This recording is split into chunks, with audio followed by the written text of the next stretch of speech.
നമസ്കാരം. നിപ്പ ബാധിച്ച് ചികിത്സയിലായിരുന്ന 14-കാരൻ കോഴിക്കോട് മരിച്ചതിന് പിന്നാലെ ആ ദുരന്തത്തിൽ മീൻ പിടിക്കാൻ വേണ്ടി പ്രതിപക്ഷ നേതാവ് വി.ഡി. സതീശൻ രംഗത്തിറങ്ങിയിട്ടുണ്ട്. കേരളത്തിലെ പൊതുജനാരോഗ്യ സംവിധാനം അപകടാവസ്ഥയിലാണ്, അതാണ്, ഇതാണ്, മറ്റതാണ്, മറിച്ചതാണ് എന്നൊക്കെയാണ് പറയുന്നത്. അദ്ദേഹത്തിൻ്റെ സംസാരം കേട്ടാൽ തോന്നും മാലിന്യം നീക്കം ചെയ്യാത്തത് മൂലമാണ് നിപ്പ വന്നതെന്ന്. ആ രീതിയിലൊക്കെയാണ് ആശാൻ തട്ടിവിടുന്നത്.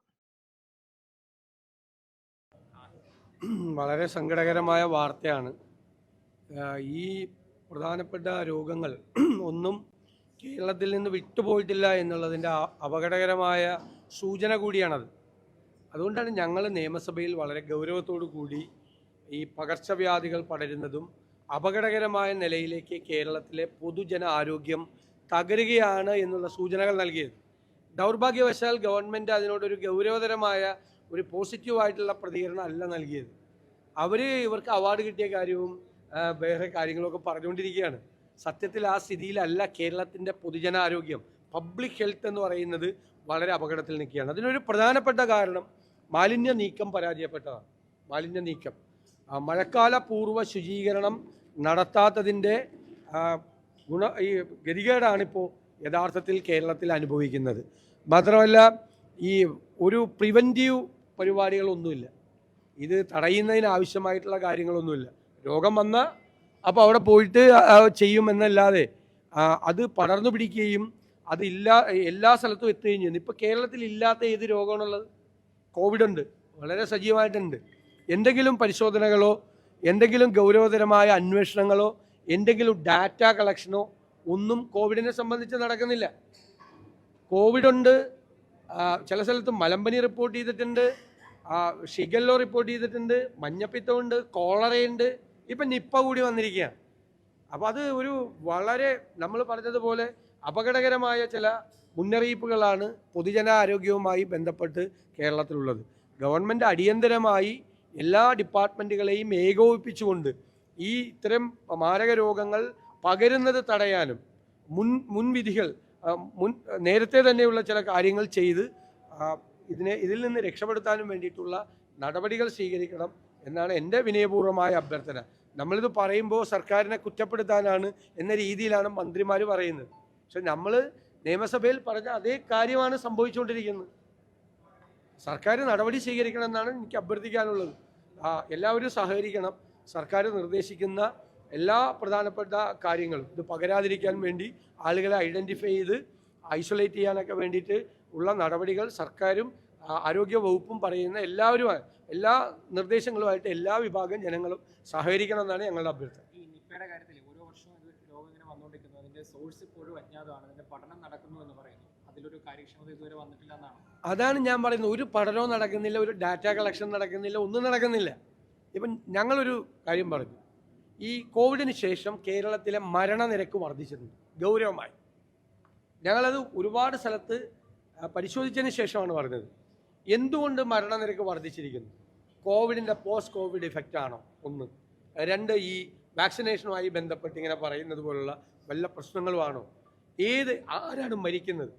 മരിക്കുന്നവരുടെ ഏജ് ഗ്രൂപ്പ് എന്താണ്? ഏതെല്ലാം കാര്യം ഇപ്പോൾ കൊളാപ്സ് ചെയ്ത് മരിക്കുന്നുണ്ട്, കാർഡിയാക് കംപ്ലൈൻറ്റ് വന്ന് മരിക്കുന്നുണ്ട്, ധാരാളം ആളുകൾക്ക് സ്ട്രോക്ക് വരുന്നുണ്ട്, ഒരുപാട് ആളുകൾക്ക് ശ്വാസം മുട്ടൽ വന്ന് മരിക്കുന്നുണ്ട്. അങ്ങനെ ഒരുപാട് വിഷയങ്ങളുണ്ട്. അപ്പോൾ ഇതിനെക്കുറിച്ചൊന്നുള്ളൊരു പഠനം നടക്കുകയോ ഒരു അന്വേഷണം നടക്കുകയോ ഒരു ഡാറ്റ കളക്ഷൻ നടക്കുകയോ ചെയ്യുന്നില്ല എന്നുള്ളതാണ്. അതാണ് ഞങ്ങൾ ചൂണ്ടിക്കാട്ടിയത്. ഇപ്പം നാളെ ഒരു പകർച്ചവ്യാധിയും ഒരു മാരകമായ രോഗം നേരത്തെ ഒരു മഹാമാരി വന്നതുപോലെ വന്നാൽ അതിനെ ഫേസ് ചെയ്യേണ്ടത് ഇതുവരെ ചെയ്ത കാര്യങ്ങളുടെ ഡാറ്റ കളക്ട് ചെയ്ത് ആ ഡാറ്റ അനലൈസ് ചെയ്തിട്ട് അതിൽ നിന്ന് കിട്ടുന്ന അനുഭവത്തിൻ്റെ വെളിച്ചത്തിലാണ് പുതിയൊരു രോഗത്തെ നമ്മൾ നേരിടേണ്ടത്. അങ്ങനെയുള്ള ഒരു പരിപാടി നടക്കുന്നില്ല. ഡാറ്റ ഉണ്ടെന്ന് പറഞ്ഞു, ഒരു ഡാറ്റയില്ല. മരിക്കുന്നവരുടെ ഏത് ഏജൻസിയാണ് ഡാറ്റ കളക്ട് ചെയ്യുന്നത്? ധാരാളം ആളുകൾ മരിക്കുകയാണ്, ചെറുപ്പക്കാർ ഉൾപ്പെടെയുള്ള ആളുകൾ കുഴഞ്ഞു വീണ് മരിക്കുകയാണ്. മരണകാരണം പോലും മനസ്സിലാകാത്ത രീതിയിൽ മരണത്തിൻ്റെ എണ്ണം വർദ്ധിക്കുന്നത്. അപ്പോൾ പേടിപ്പിക്കൽ എന്നാണ് പറഞ്ഞത്. പേടിപ്പിക്കുകയാണ് യാഥാർത്ഥ്യം. നമ്മളൊക്കെ ജനപ്രതിനിധികളല്ലേ, നമുക്കറിയാമല്ലോ സാധാരണഗതിയിൽ മരിക്കുന്നത് എത്ര പേരാണ്, അതിനേക്കാൾ കൂടിയിട്ടുണ്ടോ എന്ന് നിങ്ങൾ ജനപ്രതിനിധികളോട് ചോദിച്ചു നോക്കി. എല്ലാവരോടും അവർക്കറിയാമല്ലോ എണ്ണം വർദ്ധിച്ചു. എന്തുകൊണ്ട് വർദ്ധിക്കുന്നു? എന്താണ് കാരണം? ഗവൺമെൻറ് അജ്ഞാതമാണ്, അറിയില്ല. പക്ഷേ അറിയില്ല എന്ന് പറയില്ല. അതാണ് പ്രശ്നം. ചോദിച്ചാൽ ഏതാണ്ട് ശത്രുക്കളോട് സംസാരിക്കുന്ന പോലെയാണ് മറുപടി പറയുന്നത്. ഇതൊക്കെ ചൂണ്ടിക്കാണിക്കേണ്ടത് നമ്മുടെ കൂടി ഉത്തരവാദിത്തമല്ലേ? എല്ലാത്തിനും പൂർണ്ണമായ പിന്തുണയാണ്. നിപ്പ ഏത് കാര്യത്തിനും ഞങ്ങൾ എല്ലാത്തിനോടും സഹകരിക്കും. ഇത്തരം കാര്യങ്ങൾ എന്ത് വന്നാലും നമ്മൾ ചൂണ്ടിക്കാണിക്കുന്നത് പാടില്ല എന്ന് പറയുന്നത് ശരിയല്ല എന്ന് മാത്രമേ ഉള്ളൂ. ഇതെല്ലാം ഗൗരവമാണ്. ഞാൻ വീണ്ടും അടിവരയിട്ട് പറയുന്നു, കേരളത്തിൻ്റെ പൊതുജന ആരോഗ്യം, പബ്ലിക് ഹെൽത്ത് അപകടത്തിലേക്കാണ് പോകുന്നത്. എല്ലാം ഉണ്ട്. H1N1 എന്താ ഇല്ലാത്തത്? H1N1 ഉണ്ട്, എലിപ്പനിയുണ്ട്, കോളറയുണ്ട്, മഞ്ഞപ്പിത്തമുണ്ട്, ഷിഗല്ലയുണ്ട്, മലമ്പനിയുണ്ട്, ഇപ്പൊ നിപ്പ കൂടി വന്നു. എല്ലാം ഉണ്ട്. ഇതെല്ലാം ഞങ്ങൾ പറഞ്ഞാണ്. ഞാൻ അവര് അതിനുള്ള ഒരു സിസ്റ്റം ഇല്ല, ഒന്നും ചെയ്യുന്നില്ല. സാധാരണഗതിയിൽ നമ്മുടെ മെഡിക്കൽ കോളേജുകളും ജില്ലാ ജനറൽ ആശുപത്രികളും ചെയ്യുന്നത് പോലെ അവർ ഒരു ഫംഗ്ഷൻ ചെയ്യുന്നുണ്ടല്ലോ, വർഷങ്ങളായിട്ട് ചെയ്യുന്നു. അതിൻ്റെ അപ്പുറത്തേക്ക് ഇപ്പോഴത്തെ സാഹചര്യത്തിൻ്റെ അപകടം, അതിൻ്റെ ആഴം മനസ്സിലാക്കി ഉള്ള ഒരു നടപടിയും സ്വീകരിക്കുന്നില്ല. UDF എന്തായാലും ഉറപ്പായി ഞങ്ങളൊരു പബ്ലിക് ഹെൽത്ത് കോൺക്ലേവ് നടത്തി ഈ വിഷയങ്ങൾ ഗൗരവതരമായി പഠിച്ച് എക്സ്പേർട്ടുകളെ കൊണ്ടുവന്ന് ഞങ്ങളിത് പഠിച്ച് ഞങ്ങളിപ്പോൾ അതിൻ്റെ ചർച്ച ഞങ്ങൾ ആരംഭിച്ചു. കേരളത്തിലെ പബ്ലിക് ഇപ്പം ഞങ്ങളിത് പറഞ്ഞപ്പോൾ ഗവൺമെൻറ് നിഷേധിച്ചു. പക്ഷെ ഒരാഴ്ച കഴിഞ്ഞപ്പോൾ ഡോക്ടർ B. ഇക്ബാൽ, അദ്ദേഹം ഇടതുപക്ഷ സഹയാത്രികനല്ലേ, കേരളത്തിലെ ഒരു പബ്ലിക് ഹെൽത്ത് എക്സ്പേർട്ടാണ്. അദ്ദേഹം പറഞ്ഞത് ഞാനീ പറഞ്ഞത് തന്നെയല്ലേ, ഞങ്ങൾ നിയമസഭയിൽ പറഞ്ഞത് തന്നെയല്ലേ. ഡോക്ടർ SS ലാൽ, അദ്ദേഹം അമേരിക്കയിൽ പ്രവർത്തിച്ചിരുന്ന പബ്ലിക് ഹെൽത്ത് എക്സ്പേർട്ടാണ്, സെയിം കാര്യമാണ് പറഞ്ഞത്. ഞങ്ങൾ പബ്ലിക് ഹെൽത്ത് എക്സ്പേർട്സിൻ്റെ മീറ്റിംഗ് വിളിച്ചു കൂട്ടി ചർച്ച ചെയ്തിട്ടാണ് ഞങ്ങൾ നിയമസഭയിലേക്ക് പോയത്. വെറുതെ അല്ല, വെറുതെ അന്തരീക്ഷത്തിൽ നിന്ന് കിട്ടുന്ന സാധനമായിട്ട് ഓടിയതല്ല. നമ്മളെ ഭയപ്പെടുത്തിയ ഉത്കണ്ഠ ഉണ്ടാക്കിയപ്പോൾ ഞങ്ങളിത് നിയമസഭയിൽ ചർച്ച ചെയ്ത് ഗൗരവമായി പോകണമെന്ന് ചോദിച്ചു. അപ്പോൾ നിങ്ങൾ കേട്ടില്ലേ മറുപടി എന്തൊക്കെയാണ് പറഞ്ഞത്? കർണാടകയിൽ ഷിരൂരിൽ കുടുങ്ങിയ അർജുനെ രക്ഷപ്പെടുത്താൻ വേണ്ടി ഇങ്ങനെ ഒന്ന് വാ പൊളിച്ചിരുന്നെങ്കിൽ എത്ര നന്നായേനെ. കർണാടക സർക്കാരിനോടൊപ്പം ചേർന്ന് നിന്ന് അവരുടെ വീഴ്ചകളെ ന്യായീകരിച്ച് VD സതീശൻ വല്ലാതെ ഗീർവാണം അടിക്കുന്നതിനിടയിൽ കേരളത്തെ ഇങ്ങനെ കുറ്റപ്പെടുത്തുന്നത് കാണുമ്പോൾ സ്വാഭാവികമായിട്ടും മലയാളികൾക്ക് തോന്നുന്ന ഒരേയൊരു വികാരം കട്ട കലിപ്പ് തന്നെയാണ്. ദയവ് ചെയ്ത് കേരളത്തിലെ ഭരണത്തെക്കുറിച്ചും കേരളത്തെ വകുപ്പുകളെക്കുറിച്ചും നിങ്ങൾ മിണ്ടരുത്. കാരണം നിങ്ങൾക്കത് പറയാൻ യാതൊരു യോഗ്യതയുമില്ല.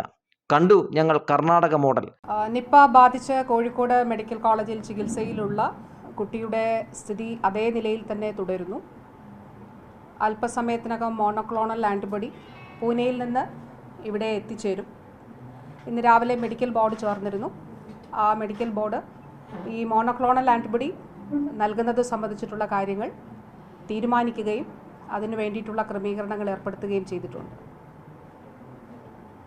സമ്പർക്ക പട്ടികയിലുള്ള 2 പേരുടെ 2 കുട്ടികളുടെയും അതോടൊപ്പം തന്നെ മറ്റൊരാളും എപ്പിഡമോളജിക്കൽ ലിങ്ക് ഇല്ലാത്ത മറ്റൊരാളുടെയും സാമ്പിളുകൾ പരിശോധനയ്ക്കായിട്ട് എടുത്തിട്ടുണ്ട്. നമ്മുടെ കേരളത്തിൽ പരിശോധന ആദ്യം നടത്തും. അതിപ്പോൾ ടെസ്റ്റിന് വേണ്ടിയിട്ട് ഇടുകയാണ്. അപ്പോൾ സമ്പർക്ക പട്ടികയിലുള്ള 2 പേർ അവർക്ക് ലക്ഷണങ്ങൾ പനിയുള്ളതുകൊണ്ടാണ്. എന്നാൽ അത് നിപ്പയാണെന്ന് സംശയിക്കുന്നില്ല എന്നുള്ളതാണ് ഒരു യാഥാർത്ഥ്യം. പക്ഷേ മറ്റ് വൈറൽ ഫീവർ അവർക്ക് സ്ഥിരീകരിച്ചിട്ടുമുണ്ട്. എപ്പിഡമോളജിക്കൽ ലിങ്ക് ഇല്ലാത്ത ആൾക്ക് ഓൾട്ടേർഡ് സെൻസോറിയം ഉൾപ്പെടെയുള്ള ചില ലക്ഷണങ്ങൾ ഉള്ളതുകൊണ്ടാണ് അദ്ദേഹത്തിൻ്റെ കൂടി സാമ്പിൾ പരിശോധനയ്ക്കായിട്ട് അയച്ചത്. അപ്പോൾ ഈ ദിവസങ്ങളിൽ ഒരു ദിവസം കൊണ്ട് നമുക്ക് എല്ലാ വീടുകളും സർവേ ചെയ്യാനായിട്ട് കഴിയില്ല. പക്ഷേ പരമാവധി വീടുകൾ ഇന്നിപ്പോൾ അവർക്ക് വേണ്ടി പ്രത്യേകം നമ്മളൊരു ഫോർമാറ്റ് തയ്യാറാക്കിയിട്ടാണ് എന്തൊക്കെ കാര്യങ്ങളാണ് ശ്രദ്ധിക്കേണ്ടത്. അത് ഓരോ ഡിപ്പാർട്ട്മെൻറ്റ്സിൻ്റെയും ഉണ്ട്. അതായത് ഇപ്പോൾ വെറ്റിനറി ഡിപ്പാർട്ട്മെൻറ്റ് അല്ലെങ്കിൽ ആനിമൽ ഹസ്ബൻഡറി ഡിപ്പാർട്ട്മെൻറ്റ് അസ്വാഭാവികമായിട്ട് മൃഗങ്ങൾ എവിടെയെങ്കിലും ചത്തിട്ടുണ്ടോ, അല്ലെങ്കിൽ അങ്ങനെ ഒരു ഹിസ്റ്ററി എവിടെയെങ്കിലും ഈ മുൻ ദിവസങ്ങളിൽ എവിടെയെങ്കിലും ഉണ്ടായിട്ടുണ്ടോ, അങ്ങനെയൊക്കെയുള്ള കാര്യങ്ങൾ കൂടി ഇതിൻ്റെ ഭാഗമായിട്ട് പരിശോധിക്കുന്നുണ്ട്. മൃഗസംരക്ഷണ വകുപ്പ് ഇതിൻ്റെ ഭാഗമായി പ്രദേശങ്ങളിൽ നിന്ന് മൃഗങ്ങളുടെ സാമ്പിളുകൾ കൂടി ശേഖരിക്കുന്നുണ്ട്. അതിതിൻ്റെ പ്രവർത്തനങ്ങളുടെ ഭാഗമായി തന്നെ നമ്മൾ ചെയ്യുന്ന കാര്യമാണ്. അപ്പോൾ ഈ രീതിയിലാണ് പ്രവർത്തനങ്ങൾ ക്രമീകരിച്ചിട്ടുള്ളത്. ഇത് കൂടാതെ ഇന്ന് IMA അതോടൊപ്പം തന്നെ പ്രൈവറ്റ് ഹോസ്പിറ്റൽ മാനേജ്മെൻറ്റ്സ് അവരുമായിട്ടും പ്രത്യേകമായിട്ടുള്ള ചർച്ച നടത്തുന്നുണ്ട്. ജില്ലയിലെ ജനപ്രതിനിധികളുമായിട്ടുള്ള ഒരു ആശയവിനിമയവും ഒരു ചർച്ചയും കൂടി ഇതിൻ്റെ ഭാഗമായിട്ട് നടത്തുന്നുണ്ട്. അപ്പോൾ ഒരു തരത്തിലുള്ള ആശങ്കയും വേണ്ടതില്ല. ജാഗ്രതയോടുകൂടി ജില്ലയിൽ പൊതുവെ മാസ്ക് ഉൾപ്പെടെ ധരിക്കണമെന്നുള്ള കാര്യം ഇന്നലെ തന്നെ ആ ഒരു സന്ദേശം പോയിരുന്നു. അതിൻ്റെ അടിസ്ഥാനത്തിലുള്ള പ്രവർത്തനങ്ങളും നടക്കുന്നുണ്ട്. പൊതുവെ ഇതാണ് പറയാനുള്ളത്. ഹൈ റിസ്കിൽ രോഗലക്ഷണങ്ങൾ വാസ്തവത്തിൽ ഇപ്പോൾ ആ 2 പേരാണ് ഉള്ളത്. ആ 2 പേരുടെ സാമ്പിൾ എടുത്ത പരിശോധനയ്ക്ക് വേണ്ടിയിട്ട് അയച്ചിട്ടുണ്ട്. അതെ, കുട്ടികൾ 2 പേർ എപ്പിഡമോളജിക്കൽ ലിങ്കുള്ള, അതായത് ഹൈ റിസ്കിൽ പെട്ട 2 പേരാണ് ഉള്ളത്. അതിൽ പക്ഷേ ഒരാൾക്ക് വൈറൽ ഫീവർ സ്ഥിരീകരിച്ചിട്ടുമുണ്ട്. ഇല്ല, 12 മണിയാകുമ്പോഴേക്കും മോണോക്ലോണൽ ആൻറ്റിബോഡി എത്തും.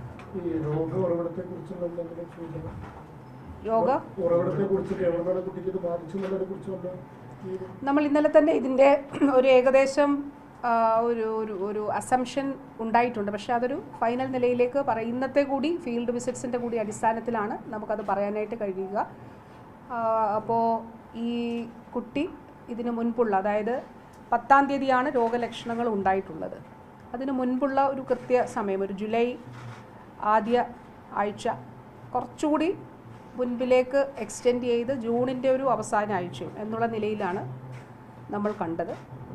അപ്പോൾ ആ നിലയിൽ സൂക്ഷ്മമായി